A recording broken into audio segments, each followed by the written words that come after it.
The Lord's triumph and reign. Look, a day belonging to the Lord is coming when the plunder taken from you will be divided in your presence. I will gather all the nations against Jerusalem for battle. The city will be captured, the houses looted, and the women raped. Half the city will go into exile, but the rest of the people will not be removed from the city. Then the Lord will go out to fight against those nations as he fights on a day of battle. On that day his feet will stand on the Mount of Olives, which faces Jerusalem on the east.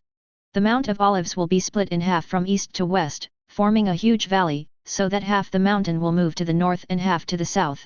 You will flee by my mountain valley, for the valley of the mountains will extend to Azal. You will flee as you fled from the earthquake in the days of King Uzziah of Judah. Then the Lord my God will come and all the holy ones with him. On that day there will be no light, the sunlight and moonlight will diminish. It will be a unique day known only to the Lord, without day or night, but there will be light at evening. On that day living water will flow out from Jerusalem, half of it toward the eastern sea and the other half toward the western sea, in summer and winter alike. On that day the Lord will become king over the whole earth, the Lord alone, and his name alone.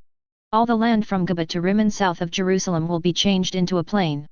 But Jerusalem will be raised up and will remain on its site from the Benjamin gate to the place of the first gate, to the corner gate, and from the tower of Hananel to the royal wine presses. People will live there, and never again will there be a curse of complete destruction. So Jerusalem will dwell in security. This will be the plague with which the Lord strikes all the people who have warred against Jerusalem. Their flesh will rot while they stand on their feet, their eyes will rot in their sockets, and their tongues will rot in their mouths. On that day a great panic from the Lord will be among them, so that each will seize the hand of another, and the hand of one will rise against the other. Judah will also fight at Jerusalem, and the wealth of all the surrounding nations will be collected, gold, silver, and clothing in great abundance. The same plague as the previous one will strike the horses, mules, camels, donkeys, and all the animals that are in those camps. Then all the survivors from the nations that came against Jerusalem will go up year after year to worship the King, the Lord of armies, and to celebrate the festival of shelters. Should any of the families of the earth not go up to Jerusalem to worship the King, the Lord of armies, rain will not fall on them. And if the people of Egypt will not go up and enter, then rain will not fall on them. This will be the plague the Lord inflicts on the nations who do not go up to celebrate the festival of shelters. This will be the punishment of Egypt and all the nations that do not go up to celebrate the festival of shelters.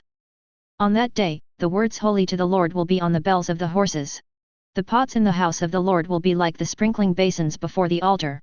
Every pot in Jerusalem and in Judah will be holy to the Lord of armies. All who sacrifice will come and use the pots to cook in. And on that day there will no longer be a Canaanite in the house of the Lord of armies.